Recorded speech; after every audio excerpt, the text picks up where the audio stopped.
Bismillahirrahmanirrahim. Assalamualaikum warahmatullahi wabarakatuh.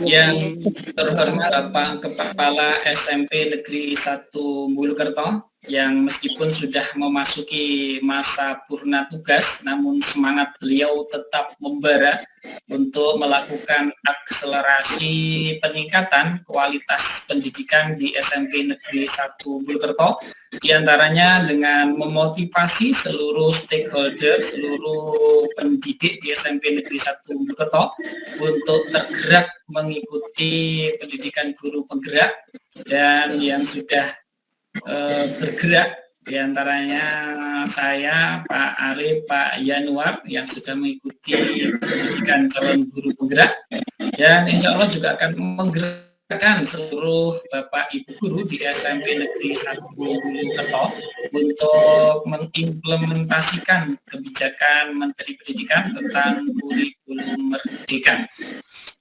Yang saya hormati Bapak Ibu guru SMP Negeri 1 Bulukerto yang telah hadir pada kesempatan malam hari ini di tengah hujan maupun gerimis.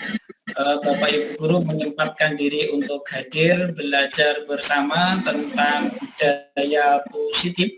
Mudah-mudahan niat dan kesediaan Bapak Ibu guru ini dicatat sebagai amal ibadah yang akan memberatkan nanti di yaumil qiyamah.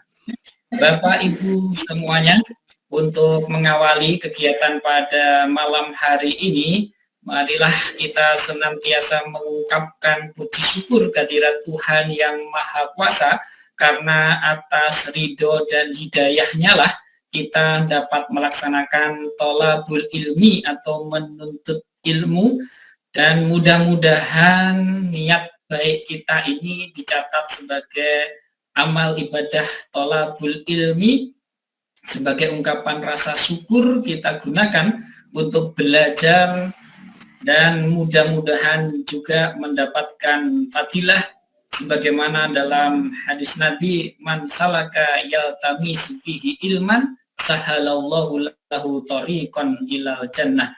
Barang siapa yang bersusah payah dalam menuntut ilmu, mudah-mudahan Allah mudahkan jalannya menuju surga. Amin. Dan sebagai seorang muslim, sebagai umat Islam, maka tak lupa sholawat serta salam mudah-mudahan senantiasa terlimpahkan kepada junjungan kita Nabiullah Muhammad Sallallahu Alaihi Wasallam, dan mudah-mudahan kita semua diakui sebagai umatnya yang berhak mendapatkan syafaatnya di dunia dan di akhirat. Bapak Ibu semuanya, untuk meningkatkan rasa nasionalisme kita, marilah kita dengarkan bersama lagu kebangsaan Indonesia Raya. Bapak Ibu, akan saya share screen untuk lagu kebangsaan Indonesia Raya ini sambil saya admit teman-teman yang sudah bergabung pada malam hari ini. Sekali lagi, untuk meningkatkan rasa nasionalisme, mari kita dengarkan lagu kebangsaan Indonesia Raya.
Bapak Ibu, demikian lagu kebangsaan Indonesia Raya. Mudah-mudahan akan meningkatkan jiwa nasionalisme kita. Dan kita lanjutkan untuk pemaparan materi yang akan saya share screen lagi.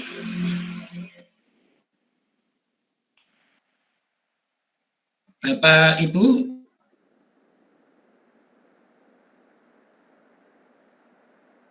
pada materi bukan belajar bersama tentang perubahan paradigma belajar, kemudian disiplin positif, motivasi perilaku, kemudian motivasi perilaku manusia, kebutuhan dasar, posisi kontrol restitusi, keyakinan kelas, dan yang terakhir segitiga restitusi.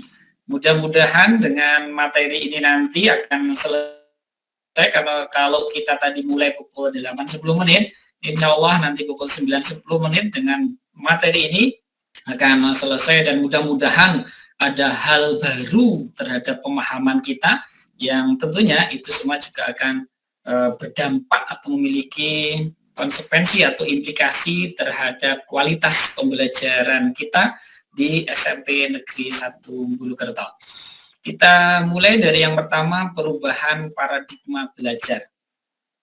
Paradigma belajar dari stimulus respon menjadi teori kontrol. Pada stimulus respon, kebutuhan semua orang sama, semua orang melihat hal yang sama. Maka guru mencoba mengubah murid agar berpandangan sama dengan gurunya. Perilaku buruk siswa dilihat sebagai sebuah kesalahan. Guru bisa mengontrol murid dan model berpikirnya menang kalah. Untuk teori kontrol, kebutuhan semua orang tidak sama. Semua orang memiliki gambaran berbeda. Maka guru akan berusaha memahami pandangan murid. Perilaku buruk murid memiliki tujuan, maka guru tidak bisa mengontrol murid. Dan model berpikirnya adalah guru menang, murid pun juga menang, tidak ada menang kalah. Ini seperti orang mengatakan bahwa membawa sekumpulan kerbau ke sungai itu susah. Itu mudah, tetapi menyuruh siswa atau kerbau itu murid atau kerbau itu meminum air di sungai itu yang sulit. Sama dengan ketika kita mengumpulkan murid dalam suatu kelas untuk mempelajari materi, itu mudah karena ada wajib belajar. Tetapi menyuruh atau meminta murid untuk mengambil manfaat dari pelajaran itu yang sulit. Maka di sini teori kontrol itu adalah bagaimana kita mengubah sebagaimana konsep Ki Hajar Dewantoro, Bapak Pendidikan Nasional kita, yang menyatakan bahwa tugas orang guru adalah menuntun tumbuh kembang potensi anak. Atau ing ngarsa sung tulodo ing madya mangun karsa tutwuri handayani. Ing ngarsa sung tulodo, artinya kita menuntun karena kita di depan sebagai panutan, dan kita kalau dulu itu guru sebagai transfer of knowledge, transfer of value, transfer of culture, artinya guru itu mentransfer ilmu, guru itu mentransfer nilai-nilai, guru itu mentransfer budaya. Pada dasarnya kita berharap bukan guru yang mentransfer, tapi anak itu sendiri yang mengontrol diri mereka sendiri, menyadari bahwa mereka membutuhkan ilmu, mereka membutuhkan nilai-nilai, mereka membutuhkan budaya, sehingga mereka yang akan mengejar sendiri. Nanti akan kita lihat lebih dalam tentang perubahan paradigma ini. Jadi kalau dulu itu guru center, artinya semuanya berpusat pada guru. Untuk paradigma belajar yang baru ini adalah student center, artinya kegiatan itu berpusat pada murid, atau pendidikan pembelajaran yang berpusat pada murid. Kemudian yang kedua tentang disiplin positif. Nah, Belajar tentang konsep disiplin positif yang merupakan unsur utama dalam terwujudnya budaya positif yang kita cita-citakan di sekolah-sekolah. Mereka berpendapat bahwa kalau saja anak-anak bisa disiplin, pasti mereka akan bisa belajar. Para guru juga berpendapat bahwa mendisiplinkan anak-anak adalah bagian yang paling menantang dari pekerjaan mereka. Ketika mendengar kata disiplin, kebanyakan orang akan menghubungkan kata disiplin dengan tata tertib, teratur, patuh, dan lain sebagainya. Nah, makna disiplin sekarang telah berubah menjadi sesuatu yang dilakukan seseorang pada orang lain untuk mendapatkan kepatuhan. Kecenderungan umum adalah menghubungkan disiplin dengan ketidaknyamanan, bukan dengan apa yang kita hargai atau pencapaian suatu tujuan mulia. Nah, kita akan lihat sebuah gambaran tentang bagaimana disiplin itu, atau kata dari disiplin itu. Saya bagi layar untuk PDF saya. Ya. Ada yang baru bergabung, saya masuk dulu. Baik, ini tentang disiplin positif tadi. Ada perubahan paradigma yang saya sampaikan di awal tadi. Ini ada semacam permainan. Seandainya Bapak Ibu ini akan melakukan membuka, diminta untuk mengepalkan tangan, kemudian jika Anda adalah A, kemudian tugas Anda adalah mengepalkan salah satu tangan Anda, kemudian coba Anda bayangkan bahwa Anda menyimpan sesuatu yang sangat berharga di dalam kepalan tangan Anda. Anda perlu menjaga benda tersebut sekuat tenaga agar karena benda itu begitu pentingnya untuk kehidupan Anda. Lalu rekan Anda, sebut saja si B, akan mencoba dengan segala cara untuk membuka kepalan tangan Anda. Teman Anda si B bisa membujuk, menghardik, mengintimidasi, memarahi, menggoda, menggelitik, bahkan menawari Anda uang agar Anda bersedia membuka kepalan tangan Anda. Nah, coba misalkan itu kita lakukan di cara di atas atau permainan di atas dengan bis secara bergantian dan masing-masing diberi waktu 30 detik. Sesudah itu maka akan kita lihat apa yang terjadi. Yang pertama, apakah Anda atau B membuka kepalan tangan Anda? Mengapa? Apa alasan Anda atau B membuka kepalan tangan Anda? Tentu ini bisa kita lakukan, membuka tangan itu bila kita percaya kepada si B akan berbagi dengan kita, menjaga, atau kita meyakini betul bahwa B itu orang yang dipercaya. Tentu kita akan dengan rela membuka. Misalkan kita memiliki rahasia yang sangat besar dan itu terkait dengan kehidupan kita. Tapi kalau ia meminta istri kita misalkan, tentu akan kita buka kepalan tangan itu. Kemudian yang kedua, apakah Anda atau B menutup kepalan tangan itu? Nah, seandainya kita menutup, berarti ada sesuatu yang kita masih belum percaya kepada si B. Maka kita akan berupaya untuk menutup keras, menutup sekuat tenaga kepalan tangan kita. Nah, Bapak Ibu, dalam kegiatan ini sesungguhnya siapakah yang memegang kendali atau kontrol untuk membuka ataupun menutup kepalan tangan? Tentunya itu semua adalah tergantung pada diri kita masing-masing. Artinya sama dengan tadi. Apakah murid mau berubah ketika kita paksa, kita hardik? Tentu tidak. Kontrol perubahan ada pada diri kita masing-masing.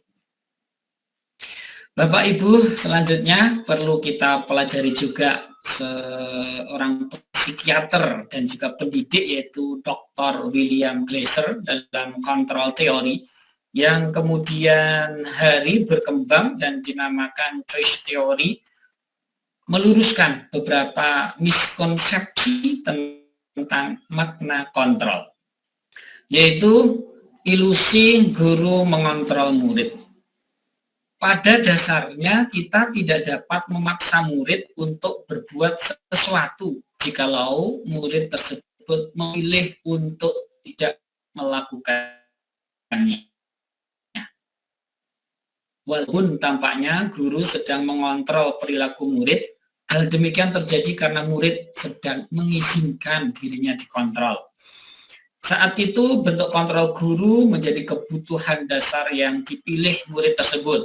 Teori kontrol menyatakan bahwa semua perilaku murid memiliki tujuan. Bahkan terhadap perilaku yang tidak disukai pun murid memiliki tujuan tertentu. Kemudian miskonsepsi yang kedua adalah ilusi bahwa semua penguatan positif adalah bentuk-bentuk kontrol. Segala usaha untuk mempengaruhi murid agar mengulangi suatu perilaku tertentu adalah suatu usaha untuk mengontrol murid tersebut dalam jangka waktu tertentu. Kemungkinan murid tersebut akan menyadarinya dan mencoba untuk menolak bujukan kita, atau bisa jadi murid tersebut menjadi tergantung pada pendapat sang guru untuk berusaha. Jadi meskipun baik, namun memiliki efek negatif juga.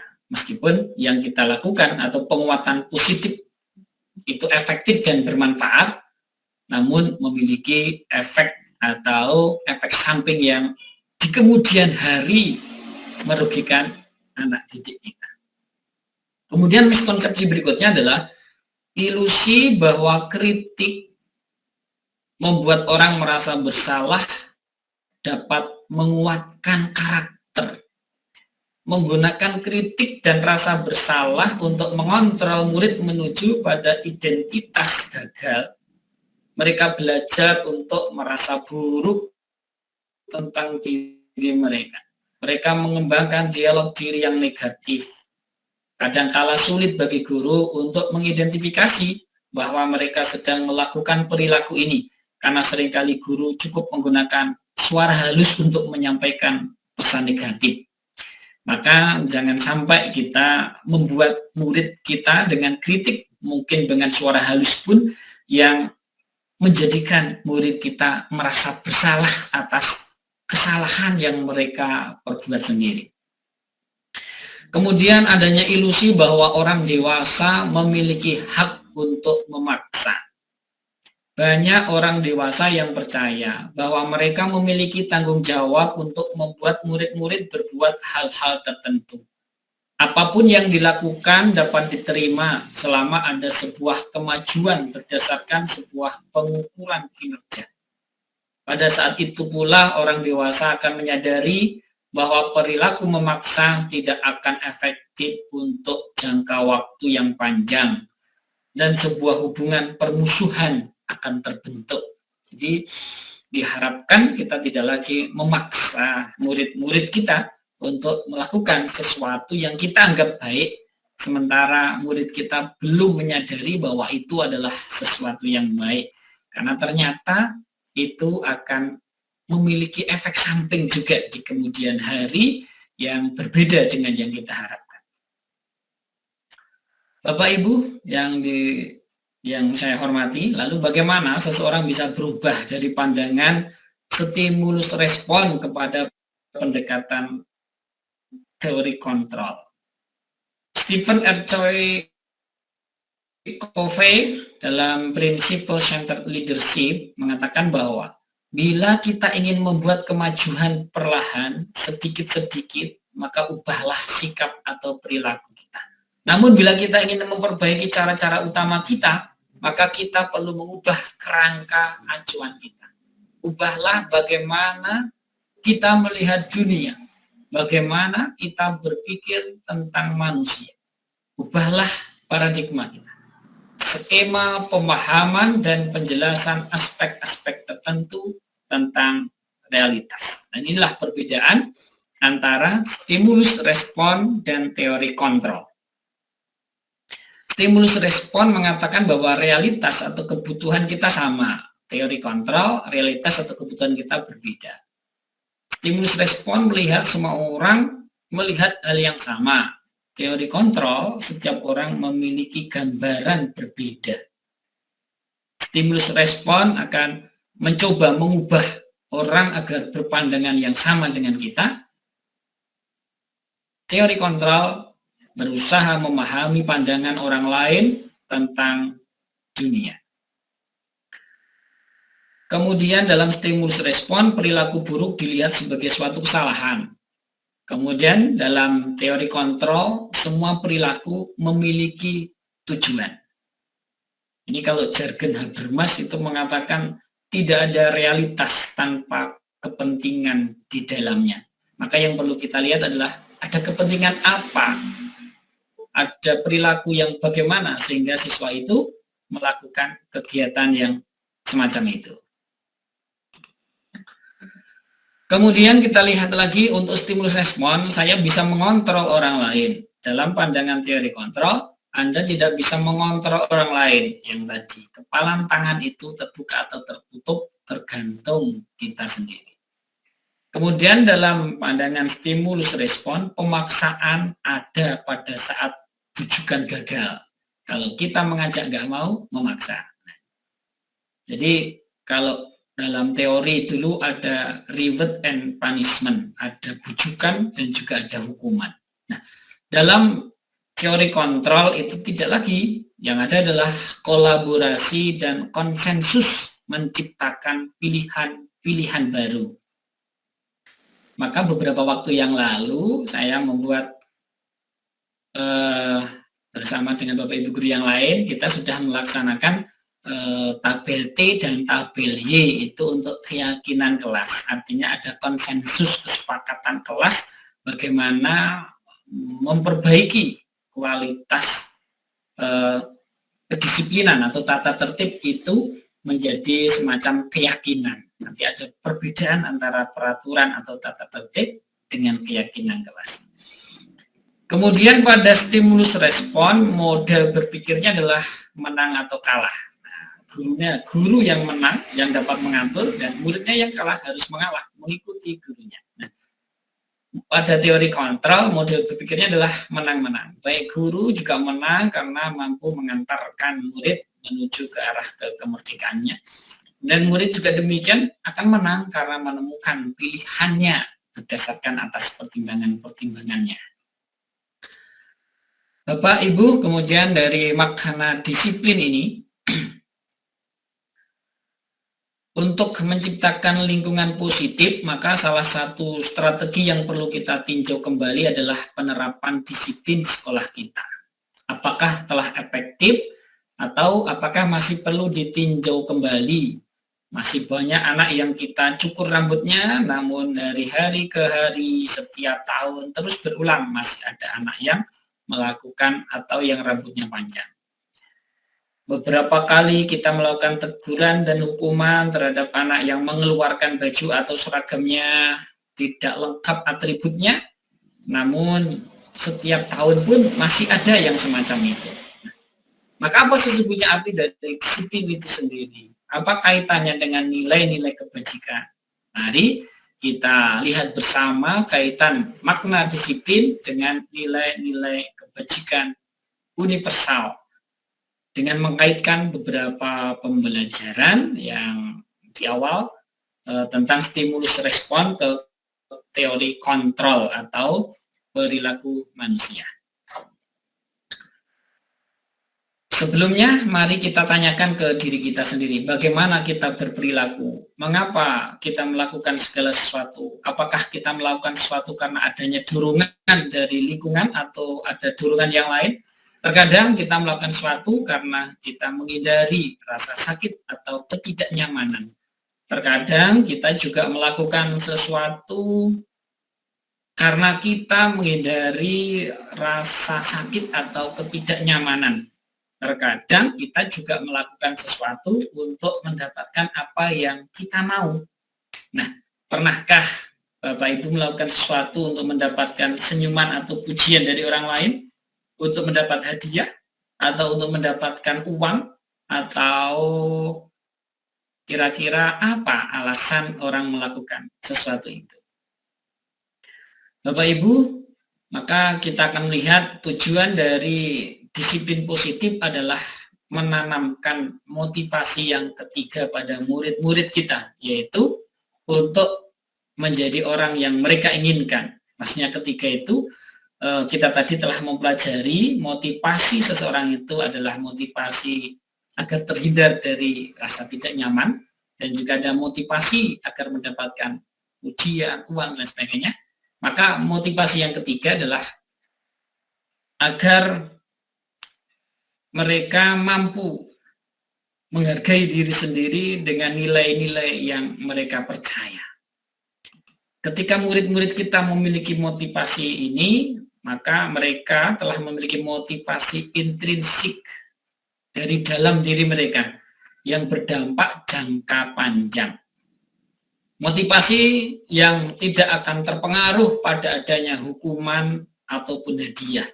Mereka akan tetap berperilaku baik dan berlandaskan nilai-nilai kebajikan karena mereka ingin menjadi orang yang menjunjung tinggi nilai-nilai yang mereka hargai atau mencapai suatu tujuan mulia. Sekarang coba kita bahas tentang konsep disiplin positif yang merupakan unsur utama dalam terwujudnya budaya positif yang tentu kita semua memiliki ekspektasi, cita-cita, harapan terhadap sekolah kita, memiliki atau terwujudnya budaya positif. Tapi kebanyakan Bapak Ibu guru sangat tertarik dengan topik pembahasan tentang disiplin. Mereka berpendapat bahwa kalau saja anak-anak bisa disiplin, pasti mereka akan bisa belajar.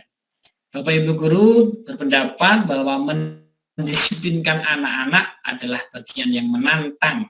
Lalu bagaimana? Apakah pendapat ini sama semua? Kita akan lihat makna kata disiplin. Ketika mendengar kata disiplin, apa yang terbayang di benak Bapak Ibu? Apa yang terlintas di pikiran Bapak Ibu?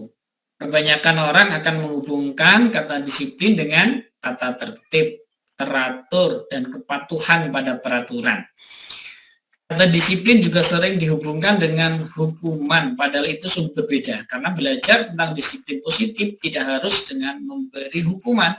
Justru itu adalah salah satu alternatif terakhir dan bila perlu tidak digunakan sama sekali. Maka ketika tadi ada yang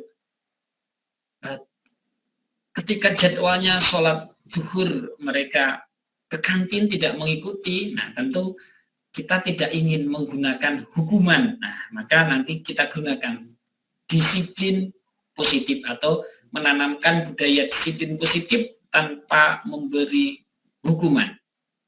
Nah, bagaimana nanti akan kita lihat lebih dalam lagi. Nah, dalam budaya kita, makna kata disiplin dimaknai menjadi sesuatu yang dilakukan seseorang pada orang lain untuk mendapatkan kepatuhan. Kita cenderung menghubungkan kata disiplin dengan ketidaknyamanan. Padahal Bapak Pendidikan kita, Ki Hajar Dewantoro, menyatakan bahwa di mana ada yang masuk, saya cek dulu. Di mana ada kemerdekaan, disitulah harus ada disiplin yang kuat. Sungguh pun disiplin itu bersifat self-disiplin, yaitu kita sendiri yang mewajibkan kita dengan sekeras-kerasnya, tetapi itu sama saja. Sebab jikalau kita tidak cakap melakukan self-disiplin, wajiblah penguasa lain mendisiplinkan diri kita. Dan peraturan demikian itulah harus ada di dalam suasana yang merdeka. Nah, Bapak Ibu, kita berharap bahwa di sini kalau anak-anak itu perlu didisiplinkan, maka kita perlu membuat sebuah sistem yang tidak hanya memberi kesempatan orang untuk berbuat baik, tetapi memaksa semua orang berbuat baik. Artinya apa? Ada sebuah sistem atau budaya pada lingkungan sekolah kita bahwa semua orang itu akan berbuat baik. Tidak ada kesempatan untuk berbuat yang kurang baik. Nah, di situ Ki Hajar Dewantara menyatakan bahwa untuk mencapai kemerdekaan atau dalam konteks pendidikan kita saat ini, untuk menciptakan murid yang merdeka, syarat utamanya adalah harus ada disiplin yang kuat. Disiplin yang dimaksud adalah disiplin diri yang memiliki motivasi internal.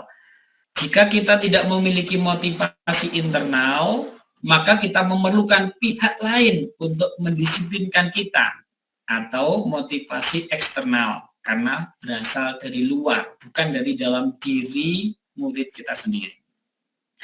Adapun definisi merdeka menurut Ki Hajar adalah mardika iku jarwane, nura mung lepasing pangreh, ning uga kuat kuwasa amandiri priyangga. Atau merdeka itu artinya tidak hanya terlepas dari perintah, akan tetapi juga cakap buat memerintah diri sendiri. Nah, ini yang terpenting adalah selain kita terlepas dari diperintah oleh orang, tetapi kita mampu untuk memerintah diri kita sendiri. Nah, pemikiran Ki Hajar Dewantara ini sejalan dengan pandangan Diana Gusing dalam bukunya Restructuring School Discipline.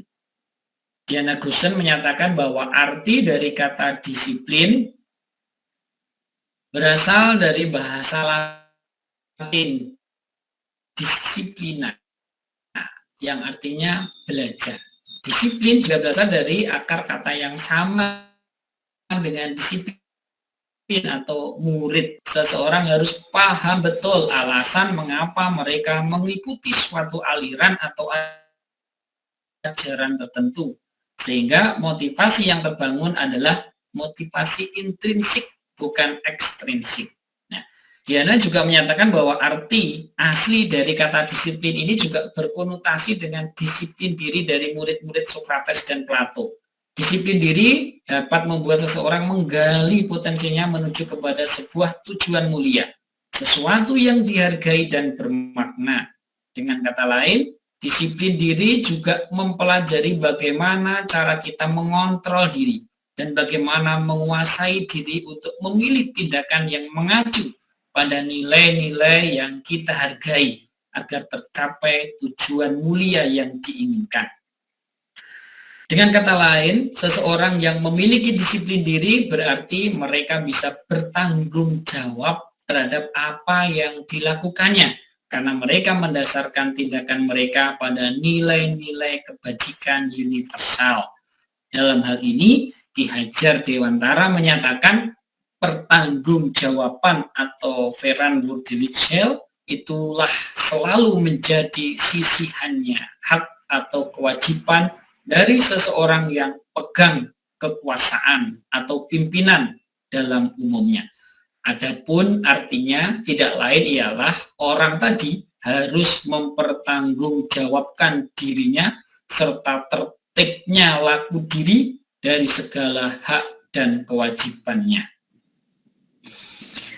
Sebagai pendidik, tujuan kita adalah menciptakan anak-anak yang memiliki disiplin diri sehingga mereka bisa berperilaku dengan mengacu pada nilai-nilai kebajikan universal dan memiliki motivasi intrinsik, bukan ekstrinsik. Bapak Ibu guru yang saya hormati, indah sekali bukan pemikiran-pemikiran tentang konsep disiplin di atas. Mari kita bayangkan alangkah indahnya ketika tercipta masyarakat bisa saling belajar, yang saling merasa terikat dan terhubungkan satu sama lain. Karena masyarakat seperti itu akan mengambil tanggung jawab untuk pembelajarannya, senantiasa berusaha untuk menjadi insan yang lebih baik dari sebelumnya. Maka itulah tujuan dari disiplin diri. Bapak, Ibu, kita masuk pada nilai-nilai kebajikan universal. Karena tadi telah disinggung bahwa diharapkan setiap murid, setiap kita itu memiliki budaya positif yang berdasar pada motivasi internal. Dan motivasi internal itu dilandasi dari nilai-nilai kebajikan universal. Bapak Ibu telah mengikuti serangkaian pembahasan tadi tentang makna disiplin positif yang dikemukakan oleh Ki Hajar Dewantoro maupun oleh Diana Gosen, di mana kedua pakar pendidikan mengartikan disiplin sebagai bentuk kontrol diri, yaitu belajar untuk kontrol diri agar dapat mencapai suatu tujuan mulia. Tujuan mulia di sini mengacu pada nilai-nilai atau prinsip-prinsip mulia yang dianut seseorang. Kita namakan nilai-nilai tersebut sebagai nilai-nilai kebajikan, virtus yang universal. Nilai-nilai kebajikan universal sendiri telah dibahas sebenarnya di awal tentang nilai-nilai kebajikan yang disepakati bersama, terlepas dari suku, bangsa, agama, bahasa, maupun latar belakangnya. Nah, nilai-nilai ini merupakan payung besar dari sikap dan perilaku kita, atau nilai-nilai ini merupakan fondasi kita berperilaku. Nilai-nilai kebajikan adalah sifat-sifat positif manusia yang merupakan tujuan mulia yang ingin dicapai setiap individu, seperti yang telah dikemukakan oleh Dr. William Glasser pada teori kontrol, menyatakan bahwa setiap perbuatan memiliki suatu tujuan. Dan selanjutnya Diana Gosen mengemukakan bahwa dengan mengaitkan nilai-nilai kebajikan yang diyakini seseorang, maka motivasi intrinsiknya akan terbangun, sehingga menggerakkan motivasi dari dalam untuk dapat mencapai tujuan mulia yang diinginkan. Bapak Ibu, kita tentu akan melihat bahwa kebajikan atau nilai-nilai kebajikan itu kemudian terangkum dalam profil pelajar Pancasila, yaitu yang pertama, beriman bertakwa kepada Tuhan yang Maha Esa dan berakhlak mulia. Mandiri, bernawar kritis, berkebinekaan global, bergotong royong, dan kreatif. Kemudian juga ada sikap murid yang diharapkan oleh Ibu Primary Youth Program atau PYP tentang sikap murid juga memiliki toleransi, yaitu rasa hormat, integritas, mandiri, menghargai, antusias, empati, keingintahuan, kreativitas, kerjasama, percaya diri, komitmen. Itulah nilai-nilai universal. Kemudian dalam 9 pilar karakter dalam IHF, Indonesian Heritage Foundation, mengatakan bahwa nilai-nilai kebajikan itu adalah nilai-nilai kebajikan itu diantaranya adalah cinta Tuhan dan segenap ciptaannya, kemandirian dan tanggung jawab, kejujuran, amanah, dan diplomatis, hormat dan santun, dermawan, suka menolong dan gotong royong, percaya diri, kreatif, dan pekerja keras, kepemimpinan dan keadilan, baik hati dan rendah hati, toleransi, kedamaian, dan persatuan. Kemudian ada petunjuk seumur hidup dan keterampilan hidup atau lifelong guidelines and life skill, bahwa keterampilan hidup itu meliputi dapat dipercaya, lurus hati, pendengar yang aktif, tidak merendahkan orang lain, memberikan yang terbaik dari dirinya. Kemudian petunjuk hidup peduli itu penalaran, kerjasama, keberanian, keingintahuan, usaha, kelulusan, berorganisasi. Kemudian the 7 essential virtues, ada empati, itu diantaranya suara hati, kontrol diri, rasa hormat, kebaikan, toleransi. Nah, ini diantara adalah nilai-nilai universal yang terlepas dari agama, suku, ras, dan lain sebagainya, bahwa ini adalah nilai-nilai yang baik yang bisa digunakan untuk lebih pada meningkatkan kedisiplinan yang bersumber pada intrinsik atau kesadaran diri para murid. Dalam standar pendidikan nasional disebutkan bahwa dalam rangka menciptakan lingkungan yang positif, maka setiap warga sekolah, warga Satgas sekolah berarti ya kepala sekolah, Bapak Ibu guru, karyawan-karyawati, penjaga, siswa, dan semuanya maupun pemangku kepentingan perlu saling mendukung, menghayati, dan menerapkan nilai-nilai kebajikan yang telah disepakati bersama. Untuk dapat menerapkan tujuan mulia tersebut, maka seorang pemimpin pelajaran perlu berjiwa kepemimpinan sehingga dapat mengembangkan sekolah dengan baik agar terwujud suatu budaya sekolah yang positif sesuai dengan standar kompetensi pengelolaan yang telah ditetapkan. Tujuan mulia dari penerapan disiplin positif adalah agar terbentuk murid-murid yang berkarakter, berdisiplin, santun, jujur, peduli, bertanggung jawab, dan merupakan pembelajar sepanjang hayat sesuai dengan standar kompetensi lulusan yang diharapkan. Bapak Ibu yang saya hormati, mungkin sudah larut malam, masih pukul 8.49. Masih ada 3 materi lagi, yaitu tentang teori motivasi, hukuman, dan penghargaan ataupun restitusi. Kita lihat untuk 3 motivasi perilaku manusia. Bapak Ibu, 3 motivasi kita ulas lagi. Yang pertama adalah untuk menghindari ketidaknyamanan atau hukuman, kemudian untuk mendapatkan imbalan atau penghargaan dari orang lain, dan yang ketiga untuk menjadi orang yang mereka inginkan dan menghargai diri sendiri dengan nilai-nilai yang mereka percaya. Nah, inilah kita berharap bahwa anak didik kita itu memiliki yang ini. Mereka memiliki keinginan untuk menghargai diri mereka sendiri dengan nilai-nilai yang mereka percaya atau nilai-nilai universal yang barusan telah kita pelajari atau telah saya bacakan tadi. Kemudian Bapak Ibu, jadi dari tujuan dari disiplin positif adalah untuk menanamkan motivasi yang ketiga tadi, motivasi yang terkait dengan untuk menjadi orang yang mereka inginkan dan menghargai diri sendiri dengan nilai-nilai yang mereka percaya, bukan karena ingin mendapat imbalan atau penghargaan dari guru ataupun orang lain, ataupun bukan untuk menghindari ketidaknyamanan atau hukuman dari gurunya atau orang lain.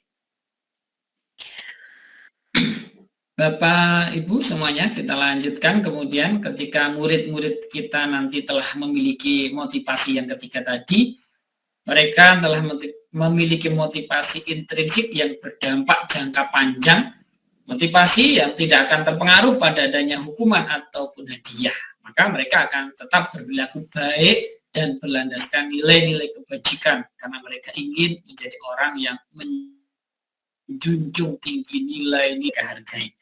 Pertanyaannya sekarang, bagaimana cara kita sebagai guru untuk menanamkan disiplin positif yang positif ini kepada murid-murid kita? Nah, Bapak Ibu, perlu untuk saya sampaikan kembali bahwa hukuman dan penghargaan itu ada kalanya dapat kita laksanakan, tetapi seperti di awal tadi sampaikan, ada efek sampingnya yang tidak kita sadari akan berpengaruh kepada jangka panjang perkembangan murid-murid kita itu sendiri. Nah, Bapak Ibu, kita akan melihat apa perbedaan hukuman, konsekuensi, dan restitusi.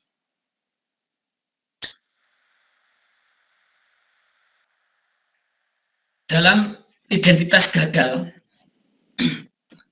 hukuman itu sesuatu yang menyakitkan dan harus terjadi. Misalkan anak membuat kesalahan, maka kita hukum. Maka dalam ide konsekuensi dan restitusi, pada konsekuensi itu sesuatu harus terjadi. Jadi anak itu melakukan kesalahan, tidak serta-merta kita hukum, tetapi kita sadarkan bahwa anak itu telah melakukan kesalahan sehingga dia harus mengambil risiko dari tindakannya tadi, sehingga dia mendapatkan konsekuensi dari perilakunya. Tapi berbeda dengan dihukum tadi. Kalau dihukum tadi guru yang menentukan. Kalau konsekuensi ini siswa, murid, dan guru ada kesepakatan, kesepahaman bahwa murid yang melakukan kesalahan tadi berinisiatif sendiri untuk mengambil konsekuensinya. Nah, kemudian kalau restitusi ini merupakan pilihan. Jadi ketika seseorang melakukan kesalahan atau murid melakukan kesalahan, maka murid kita tuntun agar mereka mampu melakukan perbaikan diri untuk melakukan sesuatu yang lebih baik daripada berbuat kesalahan ini tadi. Itu untuk restitusi. Nanti akan kita bahas lebih lanjut tentang restitusi ini. Kemudian hukuman itu menjadikan tidak nyaman untuk murid atau anak untuk jangka waktu yang panjang. Sementara konsekuensi tidak nyaman untuk murid atau anak untuk jangka waktu pendek karena mereka menyadari, saya dihukum karena demikian. Kemudian untuk restitusi akan menguatkan untuk murid atau anak dalam jangka waktu yang panjang karena perilakunya itu dari intrinsik atau motivasi dari dalam. Ketika anak melakukan sebuah kesalahan, berarti ada nilai-nilai universal atau kebajikan yang ia langgar, sehingga guru akan menuntun murid untuk menemukan jalan keluar dari dia belum atau melakukan pelanggaran atas nilai-nilai universal tadi, sehingga anak akan beralih membuat pilihan atau membuat inisiatif untuk melakukan sesuatu yang lebih baik atau mentaati nilai-nilai yang telah disepakati bersama atau nilai-nilai kebajikan yang bersifat universal. Kemudian pada hukuman, korban mendapatkan keadilan. Nah, pada konsekuensi korban mungkin bisa diabaikan. Sementara pada restitusi itu korban akan mendapatkan ganti rugi atau gantinya. Karena si pelaku tadi tentu untuk ada pelanggaran nilai tadi, maka dia akan memperbaiki dengan caranya sendiri yang telah disepakati dan diterima baik oleh pelaku maupun korbannya. Kemudian pada hukuman, murid atau anak akan tersakiti. Sementara pada konsekuensi, anak dibuat tidak nyaman, sehingga dia konsekuensinya seperti itu. Jadi lebih enak kalau konsekuensi daripada hukuman. Lebih enak lagi kalau menggunakan restitusi, maka anak akan mendapatkan penguatan. Penguatan dari dia telah melakukan sebuah kesalahan sehingga dia tersadari, lalu muncul inisiatif untuk melakukan perbaikan diri. Kemudian perilaku pasif atau agresif meningkat.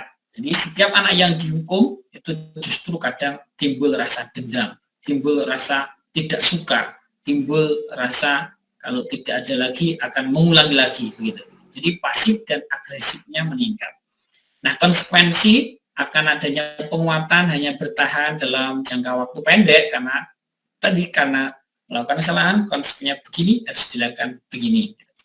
Maka ketika menggunakan restitusi maka masalah akan terpecahkan karena yang kita sentuh adalah motivasi intrinsik dari dalam anak itu sendiri.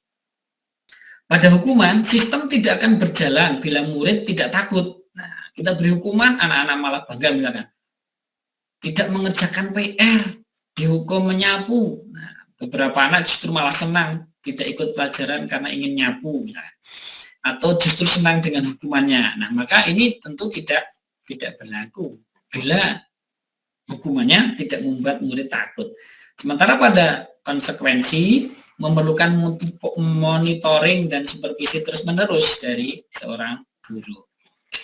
Kemudian pada restitusi akan fokus pada pemecahan masalah dalam jangka waktu yang panjang. Kemudian pada hukuman berlaku hanya pada sebuah institusi, tidak berlanjut pada kehidupan nyata.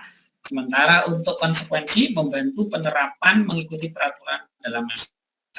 Restitusi fokus pada pemecahan masalah dalam jangka waktu yang panjang. Kemudian Dalam hukuman biasanya kita akan mengucapkan, peraturannya adalah begini, maka kamu harus begini. Nah, maka pada konsekuensi kita akan bertanya, nah apa peraturannya bila rambutmu panjang? Nah, mampukah kamu melakukannya? Memotong rambutmu sendiri? Nah, bila ya Pak, besok saya potong rambut. Oke, terima kasih. Berarti konsekuensinya, kalau rambutnya tidak panjang, anak mencukur sendiri. Pada hukuman tadi, langsung peraturannya rambut tidak boleh panjang, kamu harus potong sekarang misalkan. Jadi ucapannya pun berbeda antara hukuman dengan konsekuensi.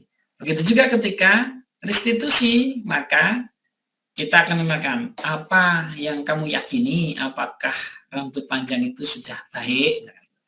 Lalu semua orang pasti akan membuat kesalahan seperti itu. Artinya masih dalam proses mencari-cari jati diri. Bolehlah orang itu rambutnya panjang, tetapi apakah betul itu yang kamu inginkan? Apa yang bisa kamu lakukan untuk memperbaiki masalah seperti ini? Nah, maka yang kita sentuh adalah kesadaran dari dalam diri anak itu sendiri. Kemudian pada hukuman, murid akan membenci pada peraturan, pada konsekuensi akan menghormati peraturan, dan pada restitusi akan menghormati dirinya dan orang lain. Nah, dampaknya adalah untuk hukuman itu negatif, untuk konsekuensi itu netral, ya bisa negatif bisa positif. Kemudian kalau yang restitusi akan berdampak positif. Nah, ini diantara ucapannya diantara adalah, awas kalau dilakukan lagi ya, nanti kamu saya gundul misalkan, atau bila ini kamu saya keluarkan. Nah, itu bentuk-bentuk ucapan hukuman.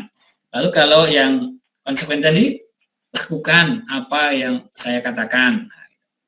Kemudian pada positif, pada restitusi, apakah hal ini yang sesungguhnya ingin kamu lakukan?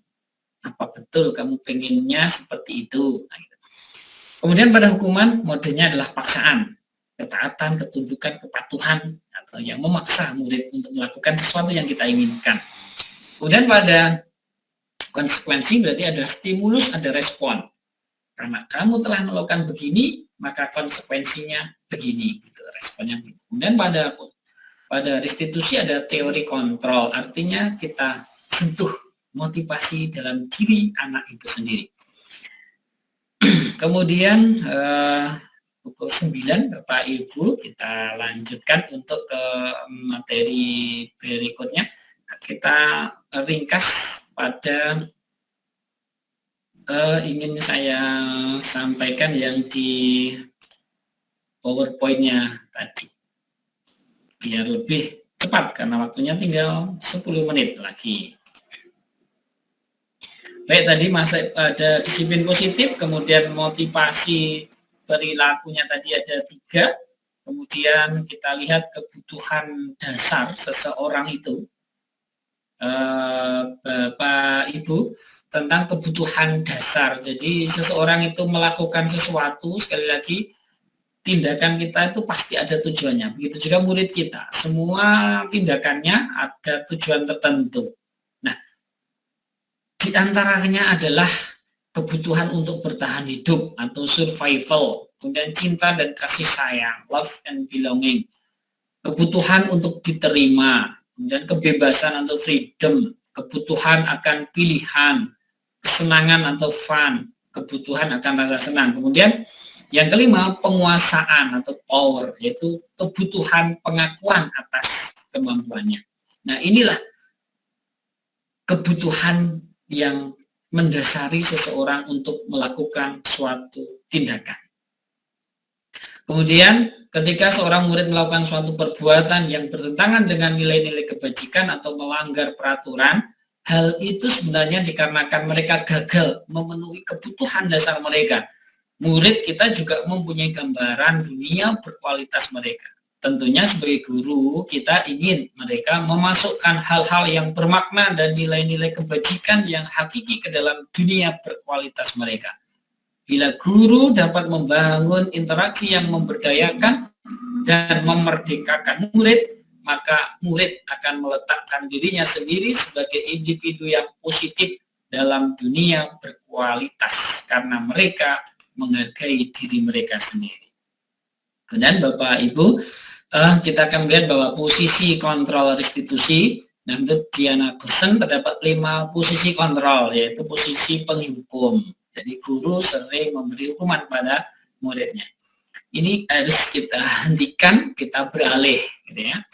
Namun juga Bapak Ibu guru sering juga kita menjadikan yang agak ringan dari penghukum adalah membuat orang merasa bersalah.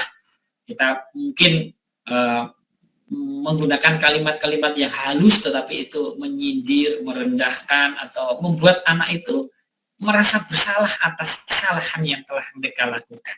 Nah, ini ternyata dalam teori kontrol dan restitusi itu tidak dibenarkan. Kemudian juga ada yang berperan sebagai teman.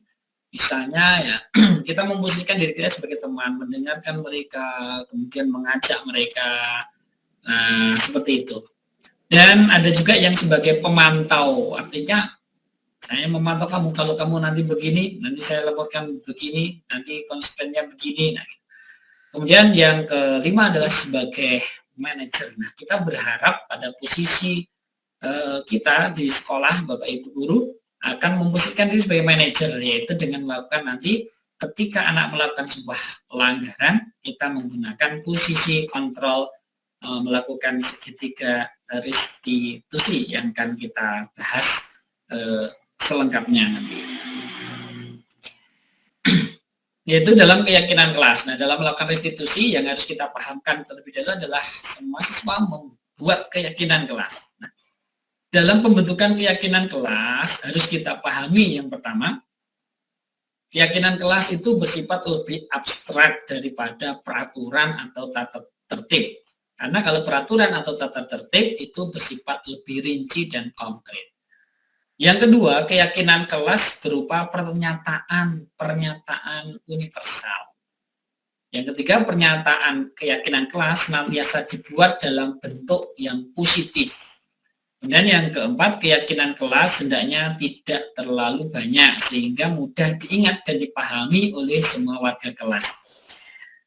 Yang kelima, keyakinan kelas sebaiknya sesuatu yang dapat diterapkan di lingkungannya, berarti diterapkan di lingkungan sekolah kita. Yang keenam, semua warga kelas hendaknya ikut berkontribusi dalam membuat keyakinan kelas lewat kegiatan curah pendapat. Yang ketujuh, bersedia meninjau kembali keyakinan kelas dari waktu ke waktu. Jadi dari waktu ke waktu dapat berubah. Nah, ini sudah kita buat dulu bersama dengan pada awal pelajaran atau semester bulan Januari kemarin, berarti masih awal ya, semester kedua. Anak-anak telah membuat tabel T dan tabel Y, yaitu sesuatu T itu yang tidak, sesuatu yang tidak boleh ada di kelas itu, dan Y-nya, tabel Y-nya, sesuatu yang harus ada di kelas itu.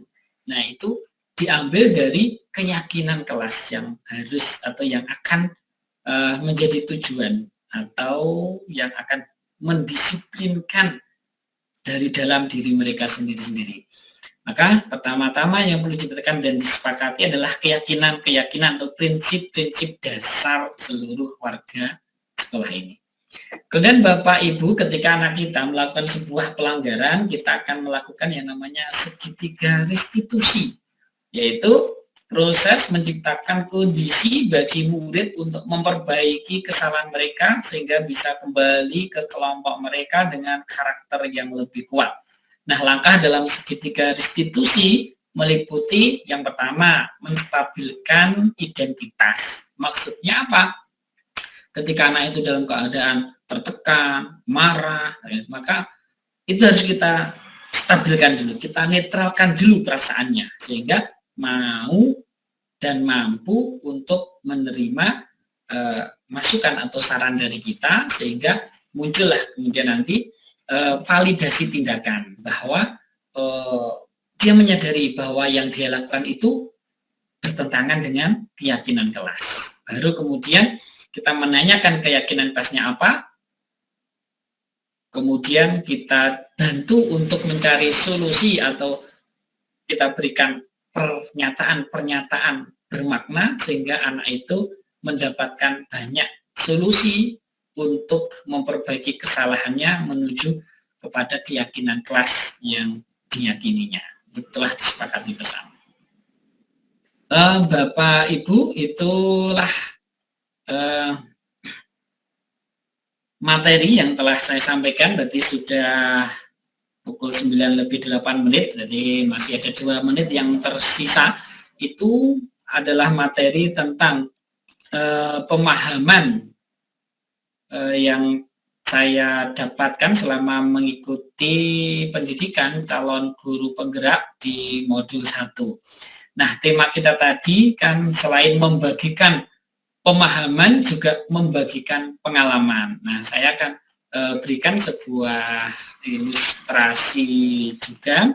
Saya share screen lagi Bapak Ibu untuk menutup ataupun sebagai akhiran dari kegiatan saya, yaitu melakukan kegiatan ini. Nah, tadi saya mencoba melakukan kegiatan manakala anak itu, ini kaitannya dengan antara stimulus respon dan teori kontrol. Ketika kita berikan ini videonya, ketika anak itu biasanya dalam membentuk kelompok itu menyeret meja atau kursinya sehingga terdengar bunyi, maka tadi telah saya berikan bagaimana cara mereka membentuk kelompok dengan cepat dan tanpa ada suara gesekan antara meja dan kursi. Karena kalau meja dan kursi bergesekan dengan lantai, tentu akan menyebabkan kerusakan ataupun kegaduhan. Nah, tadi saya coba memberikan pernyataan itu, dan ketika mereka menyadari bahwa tidak boleh lagi ada suara gesekan, nah, maka mereka akan mengangkat. Nah, cukup kita pantau mereka telah mencoba untuk membuat kelompok tanpa menimbulkan suara dan juga dalam waktu yang relatif singkat sehingga mengefektifkan kegiatan. Nah, itu juga diangkat meskipun sambil diduduki, ya, sehingga mereka membuat kegiatan itu sesuai dengan yang kita harapkan. Kemudian terkait dengan pembelajaran yang menggunakan segitiga restitusi. Nah, beberapa waktu yang lalu saya melihat, saya cari dulu ini, ada anak yang ketika berwudu itu air wudunya dilempar-lempar atau dipercikkan ke teman-temannya. Lalu kebetulan saya melihatnya, saya panggil, "Nah, apakah memang kamu suka main air?" Gitu. Saya jawab, "Maaf Pak, hanya iseng." Gitu. Lalu saya gunakan 3 langkah atau segitiga restitusi tadi, validasi tindakan, kemudian menstabilkan dulu, ya, kita stabilkan dulu, kemudian validasi tindakan, kemudian baru menanyakan keyakinan kelas. Saya stabilkan dulu karena di situ kelihatannya tidak takut atau tidak marah, karena saya hanya bertanya, "Apakah kamu memang suka main air?" Kemudian dia sudah menyadari, oh ini enggak benar. Maka saya tanyakan, "Apakah bila temanmu itu membasahimu, kamu juga terima?" Dia mengatakan, "Maaf Pak, tadi hanya iseng." Oke, kalau hanya iseng, bolehkah kita keisengan kita itu merugikan orang lain? Nah, dia akan jawab, "Tidak Pak, saya juga tidak senang bila diperciki air oleh temannya." Gitu. Kemudian saya bilang, "Adakah kegiatan yang lebih baik daripada kamu membuang-buang air atau nyiprati membersihkan air kepada temanmu?" Maka anak tadi berjanji, "Tidak Pak, saya tidak akan mengulanginya lagi, dan kegiatan baik yang bisa saya lakukan setelah berwudu adalah segera masuk ke masjid tanpa harus nyirati atau memercikkan air ke teman yang lainnya." Gitu. Itulah kegiatan segitiga restitusi. Beberapa yang lain yang saya lakukan diantaranya adalah ini beberapa anak yang rambutnya panjang, saya apakah potongan yang seperti ini itu sudah sesuai yang diharapkan. Ya. Kemudian saya lihat tadi, oh ini kalau ini yang belajar kelompoknya, yang kemudian beberapa hari setelah itu saya lihat dia menepati bahwa rambutnya sudah mulai potong lagi. Oke, Bapak Ibu, sekarang sudah menunjukkan pukul 9:13 dan masih setia Bapak Ibu 20 peserta terpantau di sini. Sekali lagi saya ucapkan terima kasih atas kesediaannya untuk berbagi pemahaman dan pengalaman dalam disiplin positif.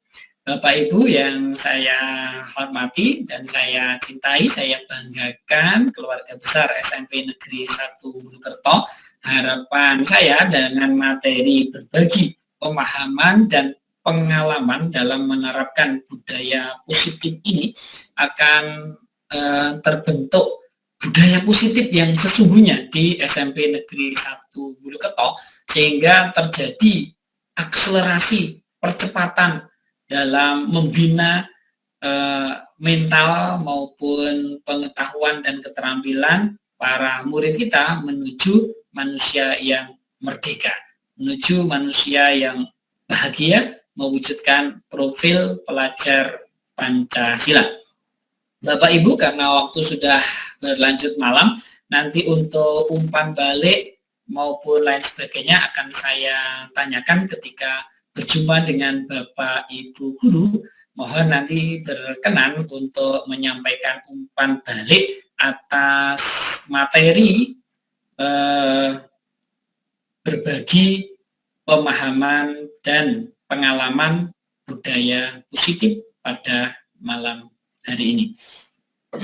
Bapak Ibu guru, mari kita tutup, namun sebelumnya sekali lagi saya ucapkan terima kasih atas kesediaan Bapak Ibu mengikuti webinar berbagi pemahaman dan pengalaman budaya positif yang saya lakukan untuk memenuhi tugas aksi nyata modul 1.4 budaya positif. Dan sekali lagi saya berikan apresiasi, penghargaan, ucapan terima kasih yang sebesar-besarnya. Mudah-mudahan partisipasi Bapak Ibu memberikan manfaat untuk kita semua dan dicatat sebagai amal ibadah thalabul ilmi yang akan memberatkan kebaikannya di yaumil mizan nanti, di hari penimbangan amal nanti. Bapak Ibu, kita akhiri dengan doa kafaratul majelis bersama-sama sebagai insan yang kebetulan semuanya muslim. Kita akhiri dengan doa kafaratul majelis. Subhanaka Allahumma rabbana wa bihamdika asyhadu alla ilaha illa anta astaghfiruka wa atubu ilaik. Wa akhiru da'wana anil hamdulillahi rabbil alamin.